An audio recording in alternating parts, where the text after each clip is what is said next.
जो बात है समझने की। अम्मार बिन यासिर कहते हैं कि मैं भी मुसलमान था, मेरा दुश्मन को पता लग गया, बिलाल भी मुसलमान है, ये अभी तक किसी को पता नहीं है। फरमाते मेरे दिल ने कहा कि बिलाल, खुदा के लिए तुम मुझे अगर 2-4 दुर्रे मार दो तो तुम्हारी जान बची रहेगी, अगर खुदा न खास्ता तुम अड़ गए तो यही तुम्हें भी ना मारने लगे। और उधर हजरत बिलाल भी उमैया की, हजरत बिलाल भी अम्मार बिन यासिर की आंखें देख के समझ गए। आशिक तो आशिक का इशारा समझता है ना, अम्मार बिन यासिर का इशारा समझ गए बिलाल। उमैया ने कहा मारो, तो सैयदना बिलाल आगे बढ़े, वो दुर्रा उठाया। अम्मार बिन यासिर ने बहुत आहिस्ता आवाज में कहा यार चंद दुर्रे मार दे, कोई बात नहीं। बिलाल ने दुर्रा उठाया, तेज तेज दुर्रा घुमाने लगे। एक दफा अम्मार बिन यासिर को देखा और फिर जिधर अबू जहल खड़ा है, उतबा खड़ा है, वलीद खड़ा है, अब्दुल्ला बिन जिदान खड़ा है, उमैया खड़ा है, अबू लहब के बेटे खड़े हैं। दुर्रा उठा के पूरी ताकत से अबू जहल के मुंह पर मारा। फरमाया तू क्या समझता है कि अम्मार अकेला है, मैं बिलाल भी मुहम्मदुर रसूलुल्लाह का गुलाम हूं।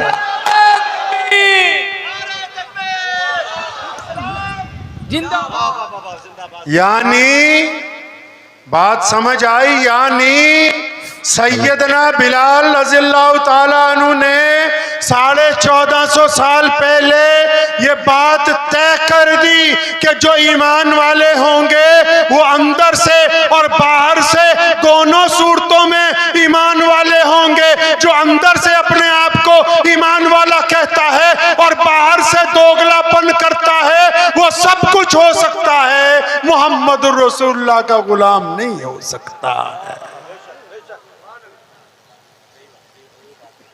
सैयदना बिलाल रज़ियल्लाहु ताला अन्हु ना रोजाना मक्के की गलियों में जब चलते हैं ना तो जोर जोर से क्या कहते हैं, अल्लाह समद, अल्लाह समद, जोर जोर से नारे लगाते हैं। अबू बकर सिद्दीक ने कहा एक दिन यार बिलाल, तू रोज जोर जोर से नारा लगाता है, ये रोज तुझे मारते हैं, तो अगर तू आहिस्ता कह लेगा। फरमाने लगे हजरत अबू बकर सिद्दीक को सैयदना बिलाल के मेरे शेख, जब तक मैं अल्लाह का नाम रसूलुल्लाह का नाम बुलंदी से ना लूं और जब तक ये मुझे मारे ना तब तक तो लुत्फ आता ही नहीं है। एक दिन पहुंचे घर, शाम को घर पहुंचे, शाम को अम्मा ने कहा बिलाल को, कहने लगी बेटा मैं ये चाहती हूं कि तू और मैं मक्का छोड़ के कहीं और चले। सैयदना बिलाल रज़ियल्लाहु ताला अन्हु ने माँ से ये बात जब सुनी ना, थे तो मुहम्मदुर रसूलुल्लाह के आशिक ना, रसूलुल्लाह के तरबियत याफ्ता थे, तो अपने दोनों हाथों से माँ के कंधे पकड़ लिए, बड़े प्यार से कहने लगे अम्मा सच सच बता, तुझे ये बात समझाई किसने है? फरमाया सच्ची बता कि ये बात किसने समझाई है आपको? फरमाया मैं तो अपनी माँ को जानता हूँ, मैं तो काली माँ का बेटा हूँ, मैं हबशी हूँ, मैं गरीब हूँ। हिजरत तो वो कर सकता है जिसके पास माल हो, दौलत हो, सवारी हो, दूसरे शहर में रिश्तेदार हो, हमारे पास तो अम्मा कुछ भी नहीं। तुम्हारे दिल में ये बात आई तो आई कैसे? तो उनकी माँ ने जो बात कही ना, वो आबे ज़र से लिखने के काबिल है। और फिर उसके जवाब में जो बिलाल ने कहा वो आज हमारा जवाब है पूरी दुनिया की इस्लाम दुश्मन ताकतों के लिए। क्या कहा अम्मा ने जब बिलाल ने ज्यादा इसरार किया? फरमाने लगे बेटा बिलाल, आज मक्के का जो गवर्नर है ना अबू जहल, वो हमारी कुटिया पर आया था, हमारी झोंपड़ी पर आया था, और उसके साथ उतबा भी था, उसके साथ वलीद भी था, अब्दुल्ला बिन जिदान भी था, अबू लहब भी था। अरे मक्के के बड़े बड़े चौधरी, मेरे बच्चे, मक्के के बड़े बड़े चौधरी आज इकट्ठे होके हमारी इस टूटी झोंपड़ी पर आए और सबने बड़ी मिन्नत के साथ, बड़ी समाजत के साथ, बड़ी आहिस्ता आवाज में ये गुजारिश की है मुझसे कि बिलाल की अम्मी तू इसको ले जा यहाँ से, हम तो इसके नारों से तंग आ गए, हम इसकी रोज की की तौहीद की सदाओं से तंग आ गए। जब बिलाल ने यह बात सुनी ना तो अपनी माँ के फिर दोनों कंधों को पकड़ा और फिर बड़ी बुलंद आवाज से कहा, अम्मा जी हम कामयाब हो गए। खुदा की कसम, जो लोग कल तक हमको इंसान तस्लीम नहीं करते थे, उन्होंने आज मेरी माँ के आगे घुटने टेक कर इस बात का ऐलान कर दिया है कि कायनात में अगर कोई सच्चा नबी है तो वो मुहम्मदुर रसूलुल्लाह है। फरमाया दुश्मन ने हमारी ताकत को तस्लीम कर लिया इस बात को कि ये पक्के अकीदे के लोग हैं, इनके अकायद को हिलाया नहीं जा सकता। प्यारे मोहम्मद सल्लल्लाहु अलैहि वसल्लम मस्जिद नबी में मेंबर के ऊपर बैठे हुए हैं और नबी अलैहिस्सलाम ने मुस्लिमा कज़्ज़ाब को एक खत लिखा है, उसका जवाब लेके जाना है। तो नबी ने अलैहिस्सलाम ने मेंबर रसूल से आवाज लगाई, कौन है जो मेरा ये खत ले जाए। एक सहाबी खजूरें बेचते हैं, खजूरों की छाबड़ी सर पर है, मस्जिद नबी में आके बैठे, भूख लगी हुई है, चंद खजूरें मुंह में डाली। जब रसूलुल्लाह ने कहा ना कौन है जो मेरा खत लेके जाए, ये हड़बड़ा के उठे। सैयदना हबीब बिन ज़ैद रज़ी अल्लाह ताला अन्हु इतनी हड़बड़ा के उठे कि मुंह में से 2 खजूरें गिरी। सहाबा हंसने लगे कि हबीब इतनी ज्यादा तेजी है कि तुम रसूलुल्लाह की बात पर लब्बैक कहने के लिए उठ गए। फरमाया अगर मेरे खजूरें खाते खाते कोई और ये बाजी ले जाता तो।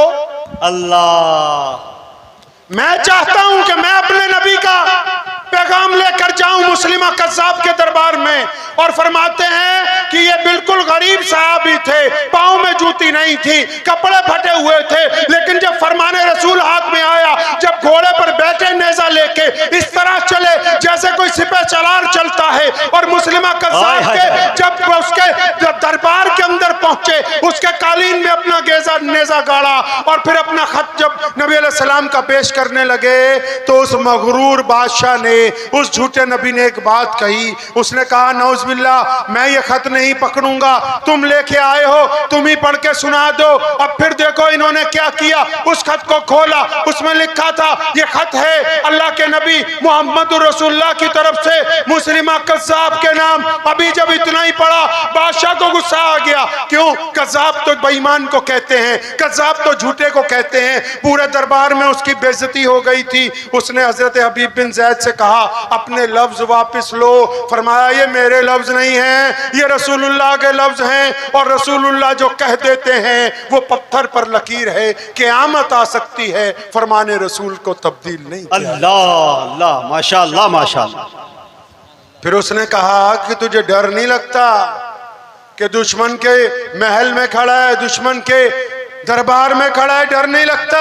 फरमाया नहीं नहीं, जब रसूलुल्लाह ने मुझे कहा ना खत लेके जाओ, मेरे 5-7 छोटे छोटे बच्चे हैं, मुझे तो अल्लाह के नबी के इश्क में उनकी याद भी ना आई, तो मुझे अपने आप से डराना चाहता है। चुनांचे वहां पर फौरन जल्लाद को बुलाया गया।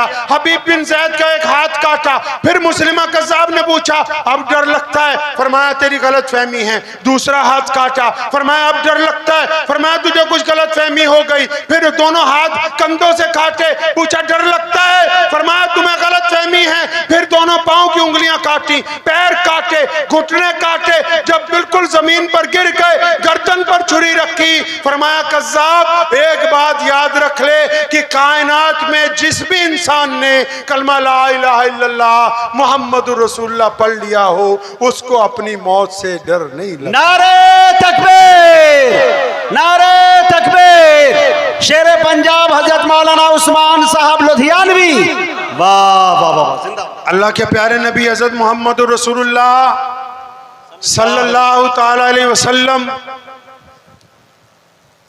मक्कतुल मुकर्रमा में जा रहे हैं। एक बूढ़ी औरत खड़ी है अपना सामान लिए हुए। अब उस बूढ़ी औरत ने मक्के से दूर चंद किलोमीटर पर एक गांव में जाना है। एक गठरी उठाती है तो दूसरी नहीं उठती, दूसरी उठाती तो पहली नहीं उठती। प्यारे पैगंबर अलैहिस्सलाम करीब से गुजरे, पूछा अम्मा जी मैं ये काम कर दूं? फरमाया हाँ बेटा, इससे अच्छा क्या होगा? अंधा क्या चाहता है? दो आंखें। नबी अलैहिस्सलाम ने दोनों गठरियां उठाई, उस माँ के साथ चल पड़े। सारे रास्ते वो नबी अलैहिस्सलाम की बुराई करती है, नबी अलैहिस्सलाम उसकी बातें सुनते हैं। उस गांव में पहुंचे जिस गांव में उसको जाना था, उस घर में पहुंचे जहां सामान उतारना था, सामान उतार दिया, रख दिया। उस औरत ने फिर पूछा नबी अलैहिस्सलाम से, सुनो मुसलमानों, उस औरत ने पूछा था नबी अलैहिस्सलाम से, ए नौजवान आपका नाम क्या है? मैं उम्मुल कुर्रा को छोड़ के आई हूँ। मक्का उम्मुल कुर्रा है, पूरी दुनिया का सबसे पहला शहर है, इज्जत वाला शहर है, और मैं तो छोड़ के आ गई अपना दीन बचाने की वजह से। आप मुझे बता दो आपका नाम क्या है, ताकि जब कोई लोग मुझे पूछे मक्का क्यों छोड़ा, अगर मैं ये कहूंगी कि अपना दीन बचाने के लिए छोड़ा, तो ये भी कहूंगी कि उस शहर में ऐसे लोग भी हैं जो एक बूढ़ी माँ की मदद बिला गर्ज करते हैं। प्यारे पैगंबर ने क्या कहा था पता है? नहीं पता होगा। पता है आपको प्यारे पैगंबर ने क्या कहा था? नहीं पता होगा। पूछो क्यों नहीं पता होगा मुजाहिद हबीबी साहब? क्योंकि इनके मौलवी की तनख्वाह 5,000 10,000 से ज्यादा नहीं है। अल्लाह, दुखते रगों पे हाथ रखा है शेख आपने, वाह। इसलिए आपको नहीं पता कि उस बुढ़िया ने क्या कहा। सुनो दोस्तों, उस बुढ़िया ने कहा मुझे अपना नाम बताएं। प्यारे पैगंबर ने कहा नहीं नहीं अम्मा जी, नाम में क्या रखा है, काम हो गया, बात खत्म। यहाँ तो जब तक हम जैसे गुनहगारों के नारे ना लगवाओ, आने वालों का नाक ऊंचा नीचा हो जाए, हम तो उस हद तक जमीन पर गिरे हुए हैं। और प्यारे पैगंबर अलैहिस्सलाम फरमाते हैं अम्मा नाम में क्या रखा है, काम हो गया, बात को खत्म कर दिया जाए। सुभान अल्लाह, सुभान अल्लाह। सुनो क्या कहते हैं इमाम बुखारी, नबी अलैहिस्सलाम चल पड़े। अम्मा ने फिर पूछा कि नौजवान खुदा के लिए अपना नाम बता के जाओ। फरमाया नहीं नहीं, काम हो गया, नाम में कुछ नहीं रखा। वो दौड़ के पीछे आई, रसूलुल्लाह का दामन पकड़ा, कहने लगी ये कैसे हो सकता है कि तुम मेरे मोहसिन हो, मेरी मदद की है, मैं कैसे कभी याद करना होगा। फिर प्यारे पैगंबर ने तीसरी बार पूछने पर फरमाया था अम्मा जी वो सारे रास्ते जिस मोहम्मद अलैहिस्सलाम की बुराई करते आई हो, मैं वही मोहम्मद रसूलुल्लाह। नारे तकबीर, नारे तकबीर।